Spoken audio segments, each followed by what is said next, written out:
plant, and you can plant all the way through the summer, depending on where you are, even through September into October, depending. In terms of when to plant, because of the high water, it's always going to be site specific. But the key thing is you want to, because of the high water, predictions are that we're going to continue to have higher water in the near future. So waiting till your water levels go down, maybe 10 years. So on the Shoreline Partnerships website, and there are some other resources too. There is a really good resource from Minnesota Pollution Prevention is Plants for Stormwater Design. And on each of those pages, there's a graph for where the plant is tolerant of the highest water level that they can have, that they can tolerate, and then down to the lowest water level where they can tolerate as well. And I believe I have links on there to that site, but you can just Google that and it'll come up with it. So you just need to choose plants that can tolerate being able to tolerate the water levels being high and also being dry. And there are plenty that do that. And shrubs are a great option for that. There's a lot of sedges out there that is really good for that as well. Just again, you just have to look at like what your lake shoreline looks like, where it's natural. Okay, question. So we have two in the far back, and then we'll go to Jennifer. At least one location you can look for some experience is Cleveland, where they've done those sort of rock barriers out away from the shore with a break in the barrier every so often to protect the shore of Lake Erie, because you've got a lot of built environment there that you're looking to protect. It's quite urban, so you're not trying to, you want to preserve that built environment, but you need to break because you've got a shallow lake and winds coming out of Ontario or Hudson Bay and then big waves. Maybe Brian could talk a little bit about that. We tried that technique on the skiing lake, which gets some pretty heavy wind and wave action too.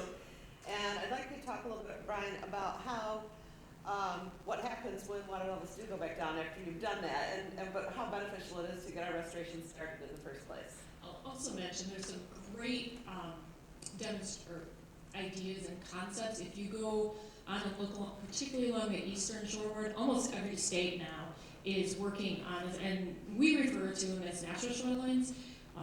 Usually around the ocean coast, they're referring to them as living shorelines. And so there's a lot of great options. It's just they haven't necessarily translated to the Great Lakes yet because we haven't necessarily had to deal with these issues at any time in the near future, near past.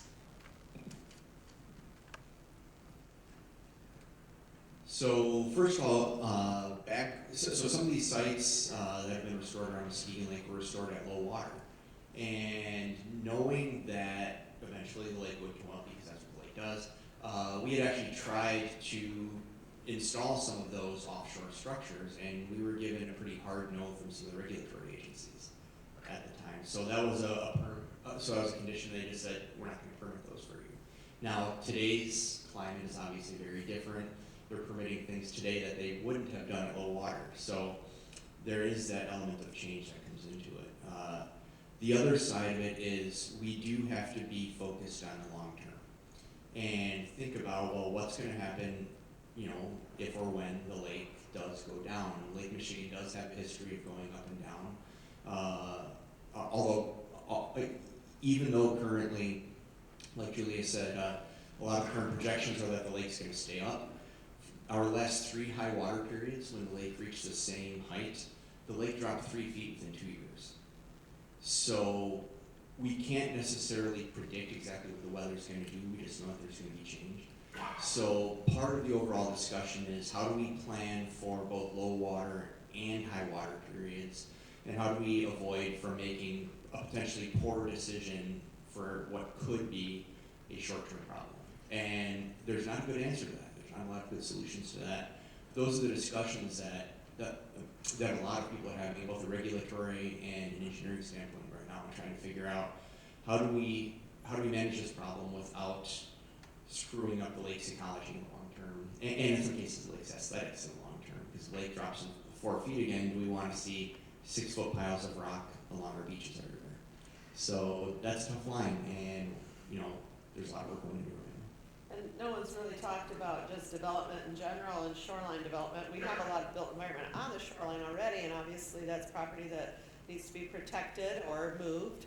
But hopefully future land use decisions and planning and development can give that space to the shoreline so it can do the changing and shifting and be resilient on its own and provide that kind of value that we would otherwise have to pay for by maintaining hard structures and repairing them when they do break. So hopefully the future is leaning more towards giving the shoreline a little more space between the built environment and our lakes.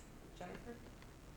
My question was more specifically for private landowners. I hear a lot of talk about, stop mowing, naturalize more of your property. Who do you talk to about your local ordinances when you do choose that you want to integrate more of the natural environment back onto your private property, and neighbors aren't as enlightened about that and start making complaints about lawn sizes or what's going on as this place abandoned? So there is a lot of individual local government rules. They may be different. Some have zoning or ordinances that prohibit, weeds over a certain height. I think Julia's program with the Shoreline Partnership and the signage and those things kind of helps a little bit. But when it comes to a local government, you probably do need to contact the local government, township, city, or village, that you live in to make sure that what you're doing isn't against one of their ordinances. I'll do really quick, and then I'll turn it over to Julia. Definitely checking, because you can get burned very hard. But I will say from my own personal, as private landowner, what I did was I first got into my homeowners association and became the president. And then second, I baked a pie for everyone in my neighborhood. And then, after I had those relationships, I started to talk to them before. It's a lot easier to prepare them for what's going to happen than for them to react, because you can build up a lot. Even I currently just moved into a home in Muskegon, and my neighbor owns a lawn care company. He loves turf. And so I went over, I made him some cookies, and I said, "You're going to hate me." But we had a nice conversation over the cookies, and, he comes over and shakes his head every once in a while. But, having been prepared for what I was about to do was a lot better than reacting to it. Yeah, all the local ordinances are dealt with on a local at the local level.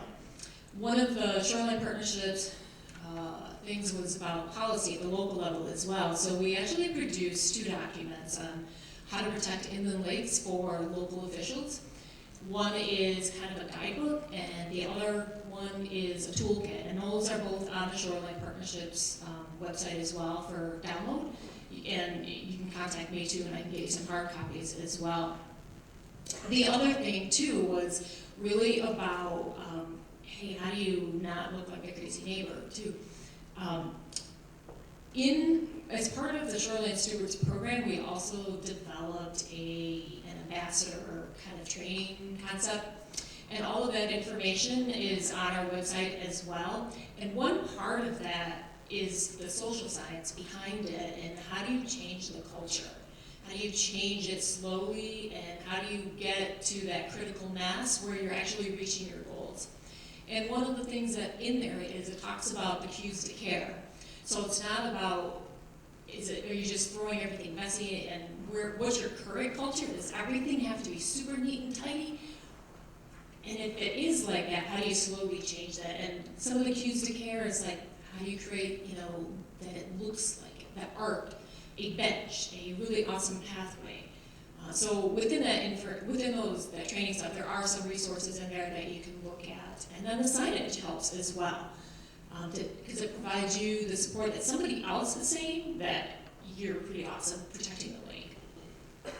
And the online survey helps too, because you're not the one that's going and telling them that they're doing it the wrong way. You can go through and use their own assessment. It's consistent standards throughout the state. And I've talked to many people saying, oh, I'm like the poster child from doing the wrong thing, so they started making their own changes. And I think one really important thing that I've learned along the line is do it well and do it right, because you're representing everybody else. And so if yours does look terrible, like don't get rid of the invasive species and you're not maintaining it well, then everybody is going to go, oh, that's awful. But if you do it well, and I will say, I've actually caught my neighbor now 3 times getting garden tours in my garden. And so it's funny, they do it when they think I'm not home, but that's the thing, is we're changing culture by doing it well. Yeah, and one thing I wanted to mention too is a lot of times people go in and you have a small space and they throw in like 25 different species of plants. That's going to be a maintenance nightmare, particularly people who aren't native plant experts. You're not going to know what is what. And for people that are used to the landscaped environment, that's going to look really messy. So I usually, particularly in like a rain garden, I used to say no more than 5 plants. And really, ideally in some places, in cities, it's like take 1 species of grass and 1 flower or some shrubs. And that's about it. It's same with the shoreline. It's just like, don't go overboard. You know, you're not necessarily, particularly at homeowner, you're not necessarily restoring to ecological genotype and perfection. You're trying to just reestablish some of that habitat and that transition zone and deal with the culture shock. So sometimes it's slowly. We have about 5 minutes still for Q&A. Oh, okay, so we'll have Greg, and then Bonnie, and, yeah, Margaret, so in that order.